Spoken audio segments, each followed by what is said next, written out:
12 సంవత్సరాలు 1200 మంది ఉద్యమకారులు పైగా చనిపోతే వాళ్ళ మీద గౌరవార్థం నేను ఎప్పుడు ఒక్క మాట మాట్లాడాలి తెలంగాణ, ఒక్క మాట. నాకు అంత ఇష్టం నాకు తెలంగాణ. కానీ మీరు కూర్చోబెట్టి నా ప్రేమను కనుక మీరు శంకిస్తే నేను ఇప్పుడు దాకా నిర్ణయించుకోలే.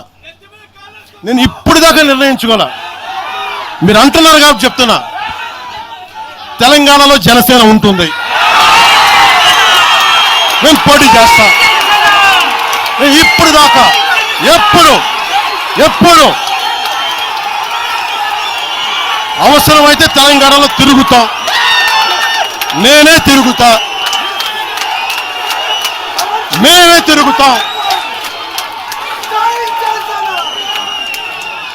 ప్రతి సమస్య మీద మాట్లాడతాం, ప్రతి అన్యాయాన్ని ఎదుర్కొంటాం.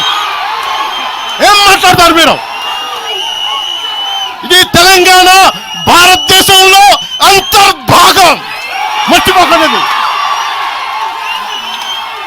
తెలంగాణ నా దేశం అంతర్భాగం తెలంగాణ. మీరు కూర్చోబెట్టి బెదిరించి రాకూడదు ఏంటో అవన్నీ భరిస్తాం. చాలా దశాబ్దం పైగా భరించాం. దీనికి చర్మాంకం పలుకుతాం మేము. తెలంగాణ ఎవరైతే వ్యతిరేకించారో వాళ్ళందరూ పదవుల్లో కూర్చున్నారు. ఈరోజు కూర్చోబెట్టి తెలంగాణలో ఎవరైతే వ్యతిరేకించారో వాళ్ళు ఎమ్మెల్యేలు అయ్యారు.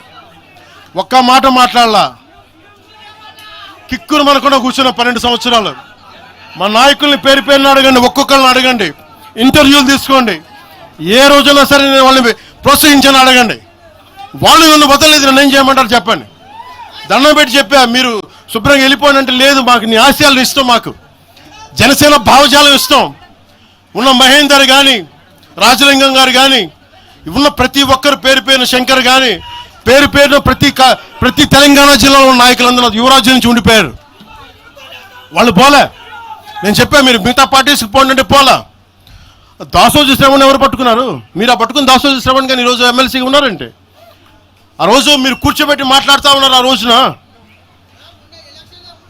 ఈరోజు కాంగ్రెస్ నాయకులు ఎవరో మాట్లాడుతూ ఉన్నారు, నువ్వేమి ఎలా వస్తావు చూస్తామని. ఇలాంటి ప్రగల్భాలే వైఎస్ రాజశేఖర రెడ్డి గారు ముఖ్యమంత్రిగా ఉన్నప్పుడు కాంగ్రెస్ యువజన కాంగ్రెస్ వాళ్ళు ఇలాగే మాట్లాడారు.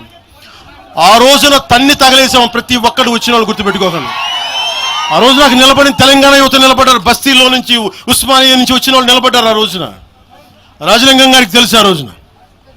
ఆ రోజు కూడా చెప్పారు ఎలా వస్తే. నేను చెప్పా, ఇలాగే ఇంటికి వస్తామని బెదిరించి, ఆఫీస్కి వస్తామని బెదిరిస్తే ఇంటి ముందు చేరేసి కూర్చున్నా. నాకు అలాంటి భయాలు లేవు. దేశం బాగుండాలి అంతర్గతంగా. ఇప్పుడు వేర్పాటువాదం మంచిది ఎక్కడ దాకా, దేశ సమగ్రత భంగం కలిగినంత వరకు. ఎవరు ఉండకూడదు, రాకూడదు, మీ గొంతులు తొక్కేస్తామంటే ఇది ఏమనుకున్నారు? భారతదేశం అనుకున్నారు, లేదంటే పాలస్తీనా అనుకుంటున్నారు మీరు అందరూ? ఇది భారతదేశం, పాకిస్తాన్. మీ ఇష్టానికి రాకూడదు, మీ ఇష్టానికి ఏమనుకుంటారా మీరంతా? నా దేశం, నేను ఎక్కడైనా అడుగు పెడతా, నాకు రాజ్యాంగ పరంగా కల్పించిన హక్కు ఇది.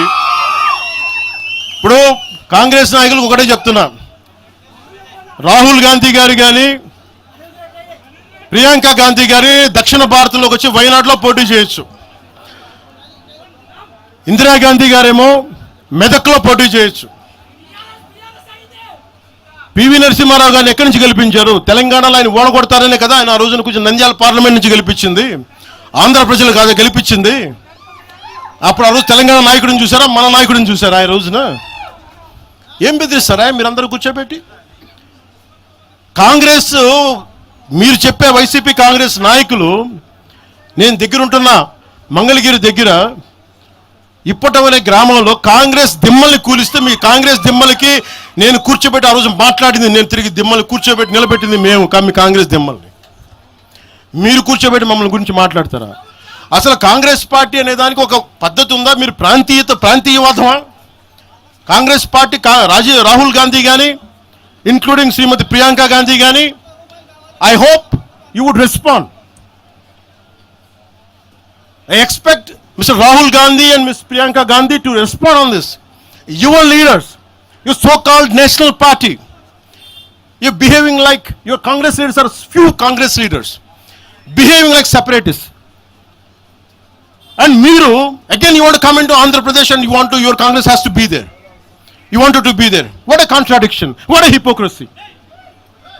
ఏమి హిపోక్రసీ మీకు? ఎక్కడికి పోతాం?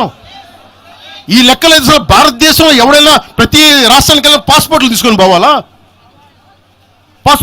పోవాలా? ఎక్కడికి పోతున్నారు? అందరూ కూర్చోబెట్టి ఏం మాట్లాడతారు? అంతా మేధావులందరూ కూర్చొని పాసం యాదగిరి గారు ఉన్నారు. ఆయనంటే నాకు చాలా ఇష్టం, నాకు ఆయనంటే గౌరవం. ఆయనంటే ఇదే ఇంట్లో ఆయన కూర్చోబెట్టి ఒక 2-3 గంటలు మాట్లాడాను ఆయనతోటి, పాసం యాదగిరి గారితో.